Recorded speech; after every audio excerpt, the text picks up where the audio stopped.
নমস্কার। উস্তি United primary teachers welfare অ্যাসোসিয়েশনের পক্ষ থেকে আজকে আপনাদের সামনে এসেছি।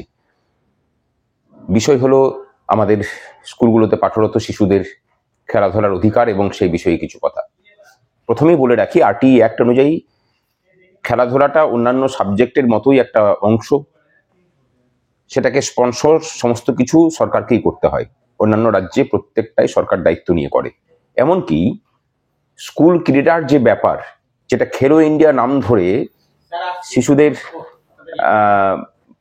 খেলার জন্য হয় গোটা ভারতবর্ষ জুড়ে, সেই খেলো ইন্ডিয়ার স্পন্সর কিন্তু করে কেন্দ্রীয় ক্রীড়া দপ্তর। তার আমাদের প্রশ্ন হচ্ছে যে পশ্চিমবঙ্গের তাহলে স্কুল ক্রীড়ার দায়িত্ব কেন পশ্চিমবঙ্গের ক্রীড়া দপ্তর নেবে না সমস্ত দায়িত্ব?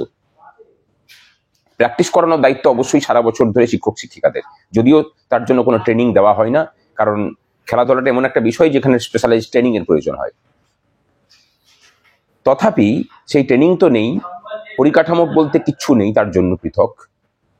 আর খেলাধুলার টাকাও শিক্ষক শিক্ষিকাদেরকে দিতে হবে। তারপরে কিছু নেতা এসে পরে কেত মারবেন, কিছু শিক্ষক নেতা হাপিত্তেশ করে বসে থাকবেন যে কখন খেলাধুলার মরশুমটা আসে আমরা আমাদের ওজন দেখাবো আমাদের ঊর্ধ্বতনের কাছে, শিক্ষক শিক্ষিকাদের গলায় বন্দুক ঠেকিয়ে পয়সা আদায় করে। এই ব্যবস্থার অবসান হওয়া প্রয়োজন। আমরা বলছি যে অঞ্চল খেলাতে খেলার নোটিফিকেশনে যখন অঞ্চল খেলার প্রভিশন আছে, তখন টাকা দেওয়ার দায়িত্ব পর্ষদকে এবং সরকারকে নিতে হবে।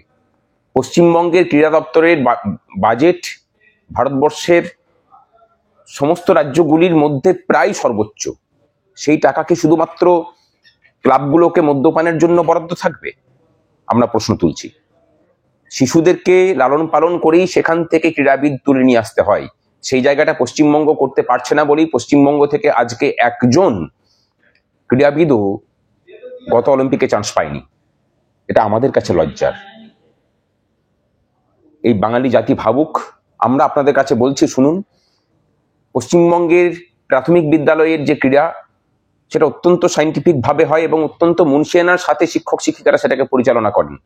কিন্তু দুঃখের বিষয়, যে ছেলে মেয়েগুলো রাজ্যে গিয়ে ফার্স্ট সেকেন্ড বা থার্ড হয়, তাদেরকে ধরে একাডেমিতে নিয়ে গিয়ে তাদেরকে লালন পালন করে বড় করার কোনো দায়িত্ব সরকার নেয় না। এমনকি যে টাকা বরাদ্দ করে খেলার জন্য, সেই টাকাতে খেলাধুলা ভালো করে করানোও যায় না। অঞ্চল খেলার জন্য, যেখানে সব থেকে বেশি পার্টিসিপেন্ট থাকে, তার জন্য 1 টাকাও বরাদ্দ নয়। এই বৈষম্যের বিরুদ্ধে, এই অনাচারের বিরুদ্ধে ইউপিডিডব্লিউ লড়ছে। আমরা হয়তো মামলার পথেও যাব, এবারে দেখা হচ্ছে। কিন্তু তার আগে শিক্ষক শিক্ষিকাদেরকে বলি যে প্রতিবাদটা কিন্তু করাটা দরকার। আমরা ছেলেপিলেদের খেলার বিরোধীও নই, আমরা শিশু স্বার্থের বিরোধীও নই, কিন্তু আমরা যেটা চাই যে অভিভাবক হিসাবে সরকার সমস্ত দায়িত্ব নিক, আমরা পরিচালনার দায়িত্ব নেব। আর যেসব শিক্ষক নেতারা এই খেলাধুলা এলে পরে শিক্ষক শিক্ষিকাদের চাঁদার টাকা দেখে জীব লগলগ করে এবং মাঝখানে ছাত্রছাত্রীদের প্রতি দরদের নামাবলী গায়ে দিয়ে ছাত্র দরদ দেখাতে নেমে পড়েন, তাদেরকে বলবো যে সেই ছাত্র দরদটা সারা বছর ধরে দেখান, কাজে দেবে। নমস্কার।